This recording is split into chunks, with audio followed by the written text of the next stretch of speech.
stuff that he's going to be doing now. What are the side effects?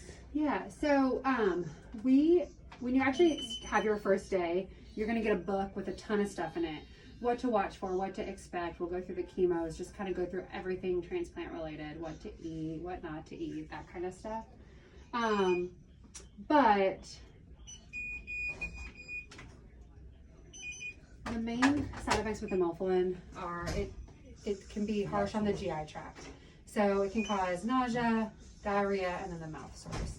So when you actually get the chemo, you chew on ice for a little bit before, a little bit after, and then while the chemo is running. The chemo itself is only 15 minutes, but you get fluids before and fluids after. So it's not a pill or a shot? So. No, it's actually gonna go in through the IV over 15 minutes, and you chew the ice, and the colder your mouth, the better. It just keeps that chemo from traveling to those vessels and irritating it. So anything in the GI tract are the big side effects that we watch for. So doing the ice helps prevent those. And then we'll give you, on the first day of chemo, a little mouth rinse that we have you use 4 times a day that kind of just helps decrease the acid in your mouth and decreases that irritation to your mouth where it's already kind of weaker from the chemo to help prevent those sores.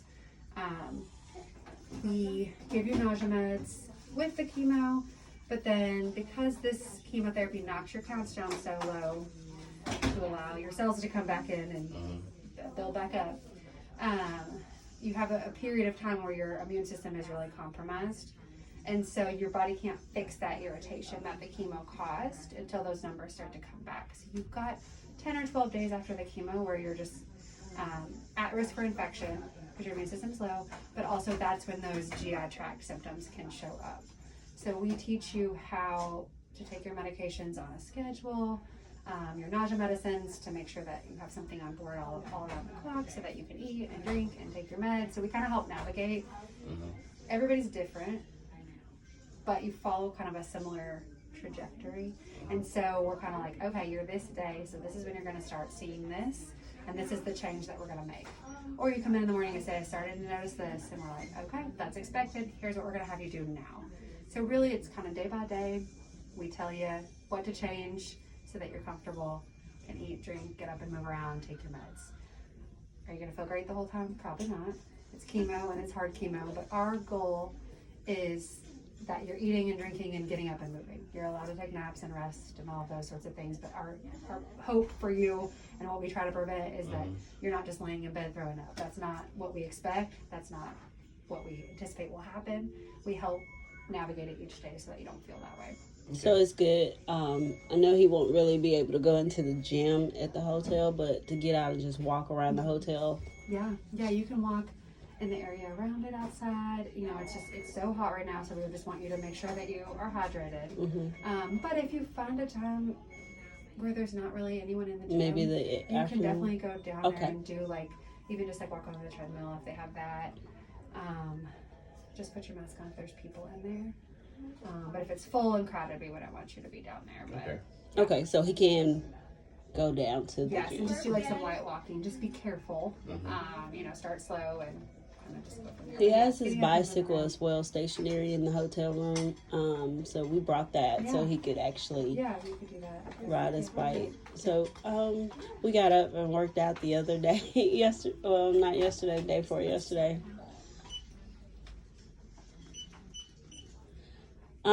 So the medicines that were called in downstairs, that was for what he's going to be doing probably tomorrow, right? Yes, and they will deliver them to you. Okay. You do not have to go get them, and the pharmacist will see you probably today and give you a medication list with all the medications that we're sending for you, when you start them, when you take them, and what they're for. Okay. And you have it's really super easy to follow. Okay, I know they asked where we're gonna pick them up or whatever, so I don't know. they should be bringing them up to you. Let me see if they have it today or tomorrow. I hope they let me get the galloping. I sleep better if I can have it. That's the only time that bothers me when I'm trying to sleep. Yeah, I'll ask our pharmacist if they're gonna bring them up to you. Okay. If not, we have to walk past there going to valet, so. You go right by there. Yeah. Right. I'll ask her, and I will talk to them about the neuropathy. Okay. One more question. We've noticed since he did the chemo, his skin got darker, which he's trying to lighten back up. And he was lighter than me when I met him. But his feet look like, you know how when you have very bad poor circulation, is that because of the chemo and the neuro things that's going Like on? just really dry or No, really dark. really dark. Like Okay. they've gotten black. So like chemo tar. can definitely change skin color no matter what your skin color was to start. So as long as like you can feel your toes, Right. they're not super swollen, Right.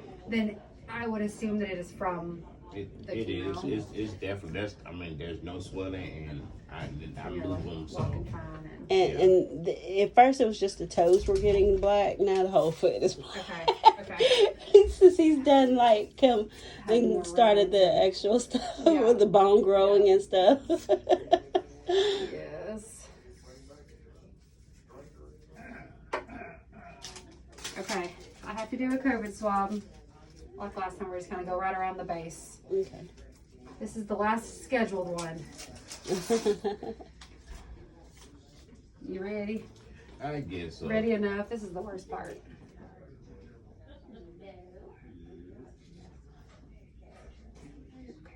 You ready for the other side?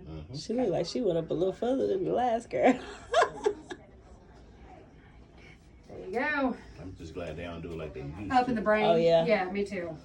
I'm glad to not do it to you, and I'm glad to not have it done to myself. Left out Because crying Lord every Jesus, time. it made you cough just from going up so far. Yes. Open your brain. Yes. Okay, I'm gonna send these off, and then let me go chat with the nurse practitioner Okay. about the neuropathy. Can I get you anything? You want a drink? Cup of ice. Cup of ice. Do you want anything? You're okay? I'm good. I'll be right Thank back. you. Yeah. Any questions? What I know a lot of his medicines. We just got that list. It's going to be real sleepy. And I know he's going to have to walk and he's going to have to, we brought the cycle so Oh, great. he can actually, it's one of those, it's Like on a seated trainer. ones? It's on Okay. a trainer. So it's a real bike, but it's on Oh, a I gotcha. trainer. Yeah. So it's going to be in place. Good.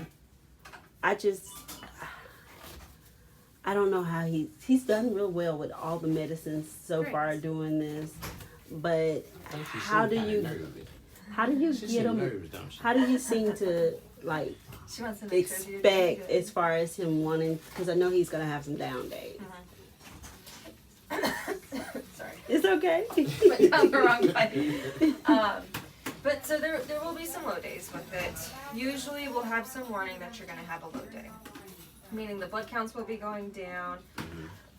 It's like a gradual thing. It's not like an all of a sudden thing.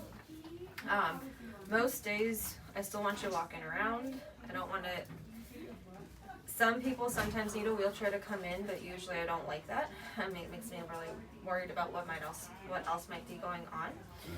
Bike, when your blood counts are low, there will be points where it might be multiple days in a row. You won't want to do the bike, and that's fine. For right now, you should be feeling good enough to do all those things. Bike, Yes. eat, walk.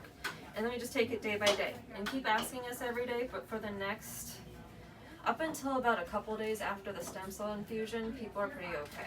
It's a couple days after the infusion is when the chemo side effects kick in, and that's when people start to feel a little low. Gotcha. Everyone's a little bit different, so we take it day by day, but at least until you get your stem cells, then we'll ask me again then. Okay. Okay. And I know he's gonna have a diet. Certain things he's not gonna be able to eat. Is there certain things that he's gonna have to eat? High protein, high calorie is Okay. usually what we recommend. So yeah, just whatever you need to do. The only other things are any raw vegetables or fruits you all need to wash yourselves. We don't trust a lot of people and to clean it enough for our neutropenic patients or our patients going through transplant. And the other thing is no undercooked meats like sushis, raw steaks or rare steaks, over easy eggs, stuff like that.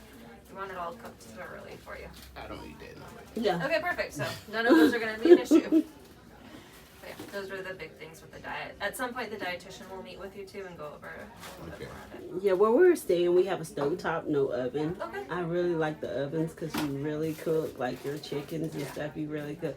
So I'm a sauteer of vegetables Okay, and good. stuff. I've already bought the baking soda, the vinegar, Perfect. so we can make sure we thoroughly clean our vegetables. We kind of came up here prepared. Yeah, sounds like it. Great. That's pretty much it. Will there be certain vegetables he won't be able to eat? Okay, good. As long as he feels good eating, Mm-hmm. your taste is going to change with it. So there might be some days something he used to love, he'll be like, I can't right now. But no, not from my standpoint. As long as it's cooked and cleaned and or cleaned. Okay. I know when he was doing the chemo before, he was like really loving my sauteed onion, bell pepper, and spinach Okay. with mushrooms. And then he went and bought this big bag, and I was like, "You sure you want me to cook both of them?" He was like, "Yeah." As soon as he ate it, he was like, "Yeah, that nasty taste come." He touched it no more. No, of course. So maybe stick with the smaller bags right now. 'Cause this will happen. Every Yeah. day will be different. Even like one meal to the next might change. But what else? I don't know. Does he need to watch his cards during this time? I give people a free pass during transplant. You need to get your nutrition in. So right now you're feeling good and you haven't had this chemo side effect, so I would still keep to your normal diet. Okay. But when we start to feel bad and the nausea kicks in, I personally give you a free pass. 'Cause whatever nutrition you can get in. Okay. I think that's it. Just shrimp and fish. Yep, those are good as long as they're cooked. Any questions you have for him? It sound normal to me. He's like, I'm good. He's so used to this. Everything she said sound normal.